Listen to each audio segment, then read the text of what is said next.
Thank you very much, Madam Deputy Speaker. The right to protest peacefully in this country is enshrined in Article 11 of the European Convention on Human Rights.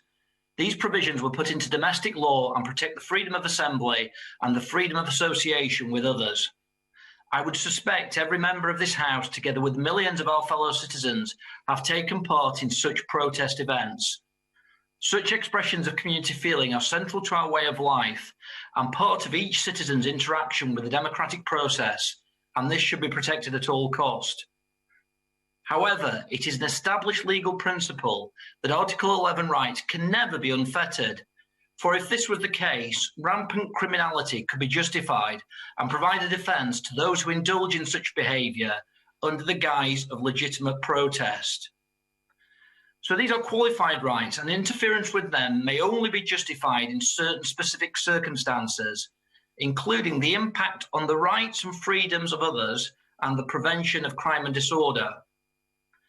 Therefore, Madam Deputy Speaker, in my view, this bill, specifically parts 3 and 4, does not impact upon Article 11 principles, but provides reasonable powers to ensure the police can improve the effectiveness of protest policing in certain limited circumstances, as long as these powers are applied proportionately and in line with human rights law.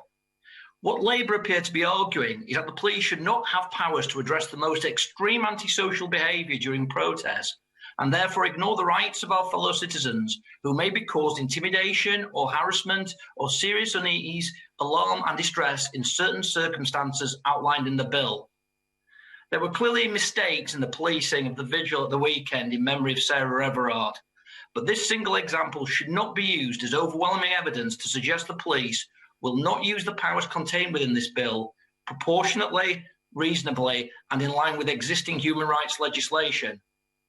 If the choice presented to honourable members is vote against this bill due to the definition of the controlled area outside Parliament, or to vote in favour to ensure longer imprisonment of rapists, I know which way my constituents would expect me to vote.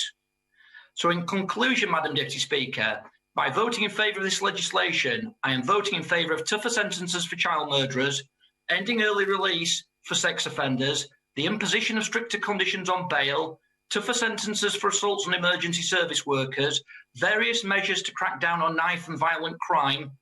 and the police covenant enshrined in law, together with many other important provisions. I am astounded that the Labour Party cannot bring itself to support legislation that will protect all of our constituents.